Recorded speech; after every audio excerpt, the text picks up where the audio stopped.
Hello students, welcome to my channel. हमने 8.1 में first and second question solve किया था। अब हम थर्ड क्वेश्चन देखते हैं। क्वेश्चन है if sine A is equals to 3/4 and calculate करना है cos A and tan A. तो हम जानते हैं कि ट्रिग्नोमेट्री में सबसे ज्यादा यूज होता है राइट ट्रायंगल। तो हम सबसे पहले एक राइट ट्रायंगल बनाएंगे। हमें जो एंगल फाइंड करना होता है वो एंगल हम बेस में लेते हैं, यानी कि हम यहां पर लेंगे एंगल ए और ये होगा एंगल बी एंड ये सी। तो सबसे पहले हम सॉल्यूशन में देखते हैं कि हमें क्या गिवन है। Given that sine A is equals to 3/4। Sine की वैल्यू मैं आपको पहले ही इंट्रोडक्शन में बता चुकी हूं कि साइन के हमें ये साइन कॉस टेन इन सब चीजों के फॉर्मूले लर्न होने चाहिए। साइन इज इक्वल्स टू होता है perpendicular upon hypotenuse. It means perpendicular हमारा ए एंगल के हिसाब से परपेंडिकुलर है हमारा बीसी एंड हाइपोटेनियस है हमारा एसी। तो पी यानी परपेंडिकुलर की वैल्यू हो गई 3 एंड हाइपोटेनियस की वैल्यू हो गई 4। जब हमारे पास दो वैल्यू गिवन हो और हमें थर्ड वैल्यू फाइंड करना हो तो हमें लगाना होता है Pythagoras theorem. In triangle ABC is Pythagoras theorem. Pythagoras theorem आप लोगों को मैं बता चुकी हूं पहले भी। ये होता है हाइपोटेनियस का square is equals to perpendicular का स्क्वायर प्लस बेस का स्क्वायर। तो हाइपोटेनियस की वैल्यू हमारे पास कितनी है 4, यानी 4 का स्क्वायर। परपेंडिकुलर है हमारे पास 3 यानी 3 का स्क्वायर प्लस बी बेस जो है हमारे पास वो है बी, यानी बेस को बी ही रहने देते हैं या बीसी भी लिख सकते हैं, BA भी लिख सकते हैं। 4 का स्क्वायर होता है 16, 3 का स्क्वायर 9 प्लस बी यानी कि हमारा जो बेस है वो है AB का स्क्वायर। ट्रांसफर करेंगे हम 16 minus 9 is equals to AB का होल स्क्वायर। 16 में से 9 माइनस होगा तो 7 बचेगा is equals to AB square. हमें सिर्फ AB की वैल्यू चाहिए, स्क्वायर हटाएंगे तो सामने 7 में स्क्वायर रूट लग जाएगा। AB की वैल्यू आ गई √7। इट मीन्स परपेंडिकुलर हमारे पास था 3, हाइपोटेनियस था 4 और अब बेस हमारे पास आ गया है √7। तो हमें 2 वैल्यूज और भी फाइंड करनी है। फर्स्ट वैल्यू हमें निकालनी है cos A. Cos A is equals to होता है B अपॉन H, यानी बेस अपॉन परपेंडिकुलर। तो बेस कितना है हमारे पास AB एंड हाइपोटेनियस कितना है हमारे पास AC। AB की वैल्यू हमारे पास आई है √7 एंड AC है हमारे पास 4। इसी तरह से tan A की वैल्यू निकालेंगे तो tan होता है हमारे पास परपेंडिकुलर अपॉन बेस, यानी लंब बटे आधार। तो लंब यानी कि BC और बेस यानी कि AB। तो BC हमारे पास कितना है 3 एंड AB की वैल्यू है हमारे पास √7।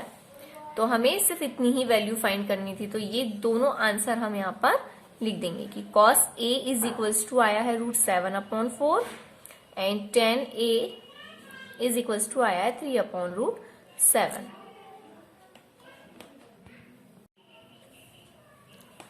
Hello students, welcome to my channel. अब हम 8.1 का फोर्थ क्वेश्चन देखते हैं। Given 15 cot A is equals to 8 and हमें फाइंड करना है find sin A and sec A। तो हम सबसे पहले एक राइट ट्रायंगल ड्रॉ करेंगे। उस राइट ट्रायंगल में मैंने आपको पहले भी बताया है, इसमें जो एंगल हमें फाइंड करना होता है वो एंगल हमारा होना चाहिए बेस में। तो बेस में हमारे पास 2 एंगल्स होते हैं। एक एंगल जो है हमें मालूम है कि वो 90 डिग्री का होता है, यानी राइट एंगल होता है। और सेकंड जो होता है वो हमें जो फाइंड करना हो, यानी कि हमें एंगल ए फाइंड करना है, इसलिए हम ए यहां पर देंगे, यहां हम बी और यहां पर हम सी देंगे। हमारे पास गिवन है क्वेश्चन में 15 cot A is equals to 8। हम सबसे पहले 15 का ट्रांसफर करेंगे तो हमारे पास कॉट ए की वैल्यू आ जाएगी। Cot A is equals to 8, 15 multiply में है एंड ट्रांसफर होने पर डिवाइड में आ जाएगा, यानी कॉट ए की वैल्यू हमारे पास आ गई 8/15। अब कॉट ए का फॉर्मूला जो है वो आपको मालूम होना चाहिए। Cot A is equals to होता है बेस अपॉन परपेंडिकुलर, यानी आधार बटे लंब। इट मीन्स हमारे पास आधार यानी बेस की वैल्यू है 8 एंड लंब यानी परपेंडिकुलर की वैल्यू है 15। तो परपेंडिकुलर में हम लिख देते हैं यहाँ पर 15 एंड बेस में लिख देते हैं 8। जब हमारे पास दो वैल्यू गिवन हो और तीसरी वैल्यू फाइंड करनी हो तो हमें लगाना होता है Pythagoras theorem. In triangle ABC is Pythagoras theorem.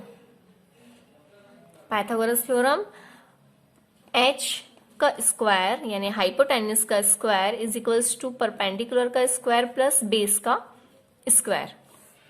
It means हो गया ये कर्ण का वर्ग बराबर लंब का वर्ग धन आधार का वर्ग। तो हमारे पास हाइपोटेनियस यानी कि कर्ण जो है वो है AC, इट मीन्स AC का स्क्वायर, लंब यानी परपेंडिकुलर इट मीन्स BC का square plus Aadhaar it means AB का स्क्वायर। अब हम यहाँ पर वैल्यू पुट कर देते हैं। तो AC की वैल्यू हमारे पास नहीं है, AC की वैल्यू हमें फाइंड करनी है, इसलिए AC का स्क्वायर वैसे ही रहने देंगे। BC की वैल्यू है हमारे पास 15, इट मीन्स 15 का स्क्वायर एंड AB की वैल्यू है हमारे पास 8 यानी 8 का स्क्वायर। AC का स्क्वायर इज इक्वल्स टू 15 का स्क्वायर यानी 15 को आप 2 टाइम्स लिख के मल्टीप्लाई करेंगे तो आपका आएगा 225 प्लस 8 का स्क्वायर इट मीन्स 8 को 2 टाइम्स लिख के सॉल्व करेंगे तो आएगा 64। दोनों को ऐड कर देते हैं तो दोनों को ऐड करने पर आएगा 5 और 4 9, 6 और 2 हो गया है 8 और 2 यानी 289। लेकिन हमें चाहिए सिर्फ AC की वैल्यू, तो हमें यहाँ से AC का स्क्वायर हटाना पड़ेगा। जब हम स्क्वायर हटाएंगे तो यहाँ लग जाएगा स्क्वायर रूट। जब 289 का हमें LCM निकालना होगा। अगर आपको डायरेक्ट इसके स्क्वायर रूट लर्न है तो ये बहुत अच्छी बात है। मैं आपको इसके बीच में एक चीज ये बताना चाहूंगी कि आपको 1 से 20 तक के स्क्वायर रूट्स याद कर लेने चाहिए। तो स्क्वायर इससे हमारा 17 जो है वो 17 2 टाइम्स में आ जाएगा। It means AC is equals to 17 multiply 17। तो 17 जो है 1 टाइम में बाहर आ जाएगा स्क्वायर रूट से, तो हमारे पास AC की वैल्यू आ गई 17। अब हम इजीली साइन A और सेक A की वैल्यू फाइंड कर सकते हैं। Sine A is equals to perpendicular upon hypotenuse. Perpendicular है हमारे पास BC एंड हाइपोटेनियस है AC। तो BC की वैल्यू है हमारे पास BC की वैल्यू है हमारे पास 15 एंड AC की वैल्यू अभी हमने फाइंड की है 17। अब हमें सेकंड निकालना है सेक A। सेक A का आपको फॉर्मूला याद होना चाहिए। सेक जो होता है वो कॉस थीटा का जस्ट अपोजिट होता है। तो कॉस थीटा की वैल्यू होती है बेस अपॉन हाइपोटेनियस, तो सेक थीटा की वैल्यू यानी 1 अपॉन बेस अपॉन हाइपोटेनियस। तो हाइपोटेनियस ऊपर चला जाता है, it means H upon B। ये हो गई हमारी सेक थीटा की वैल्यू। तो यहां पर हो गया H अपॉन B। H यानी हाइपोटेनियस हमारे पास है AC इट मीन्स, और बेस हमारे पास है AB। तो AC की वैल्यू हमने फाइंड की है 17 एंड AB की वैल्यू हमारे पास 8। ये हमारे आंसर्स आ गए। आंसर आया है sine A is equals to 15 upon 17 and sec A is equals to 17 upon 8।